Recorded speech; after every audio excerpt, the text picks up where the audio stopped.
Good morning guys. আজকে আমি খুব সকাল ঘুম থেকে উঠে গেছি। অলমোস্ট ৭ঃ০০ বাজে ঘুম থেকে উঠছি। আর সকাল ৭ঃ০০ আমার কাছে অনেক সকাল। সকাল পেজের জন্য পোস্ট করে নাস্তা করতে বসে যাব। কারণ আজকে আমরা এক জায়গায় যাব। তার কারণে অ্যাকচুয়ালি আমাদের সকাল ঘুম থেকে ওঠা। নরমালি সকালবেলা আমি নাস্তা করি না। বাট খুব সকাল ঘুম থেকে ওঠার পর কেন জানি আমার খুব ক্ষুধা লাগতেছিল। তো আমি নাস্তা করে নিলাম যেন বাহিরে আর নাস্তা করতে না হয়। সকাল নাকি চা খাইলে ভালো লাগে। বাট আমি আসলে চা পছন্দ করি না। তাই আমি দুধ খেয়ে নিচ্ছিলাম। আজকে আমরা যাবো কিশোরগঞ্জ। আর আমার বাসা থেকে কিশোরগঞ্জ অনেক দূর। আমি যেহেতু বাইকে করে যাবো, সেহেতু আমি একটা সুতির থ্রি পিস পরে নিয়েছি। আমার সুতির থ্রি পিস দিয়ে অনেক পছন্দ। তাই আমি সুতির থ্রি পিস কিনে আমি লেস দিয়ে সুন্দর করে ওয়ার্ক করি। সেটাই আপনাদেরকে দেখাচ্ছিলাম। আর এভাবে তো আর ঢং করে যাওয়া যাবে না। যেহেতু বাইকে যাবো, সেহেতু ওড়নাটা সুন্দরভাবে নিয়ে হেলমেট পরে বের হতে হবে। আপনারা সবাই বাইকে রাইড করলে হেলমেট মাস্ট নিবেন কারণ সেফটি ফার্স্ট।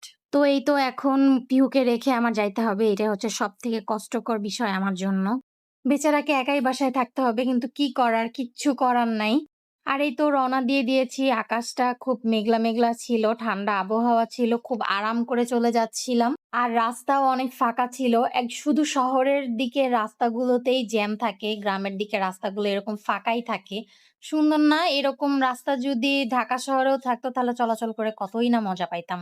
এই তো আমরা আমাদের গন্তব্যে পৌঁছে গিয়েছি। ঘন্টা ২ এক পরে আমাদের কাজ শেষ হয়ে যায়। তারপর আমরা বাসার উদ্দেশ্যে রওনা দেই এবং যাওয়ার পথে ফুচকা আলা মামা একটা পাই। উনার হাতের ফুচকা এত মজা ছিল। ফুচকা মজা দেখে আমরা চটপটিও অর্ডার করলাম। কিন্তু চটপটিটা একদমই আমার কাছে ভালো লাগে নাই। আপনারা আমার রিঅ্যাকশন দেখেই বুঝতে পারতেছেন এভারেজ। খাওয়া-দাওয়া শেষ করে আমরা আবার রওনা দিলাম। আমার খুব তাড়া ছিল বাসায় যাওয়ার যেহেতু পিহু একা বাসায়। বিকেলের মধ্যে আমরা বাসায় ব্যাক করেছিলাম। দেন আমি ফ্রেশ হয়ে সন্ধ্যাবেলায় প্রচুর ক্ষুধা লেগেছিল। আমি এত মজার একটা চানাচুর মাখা বানাইছিলাম।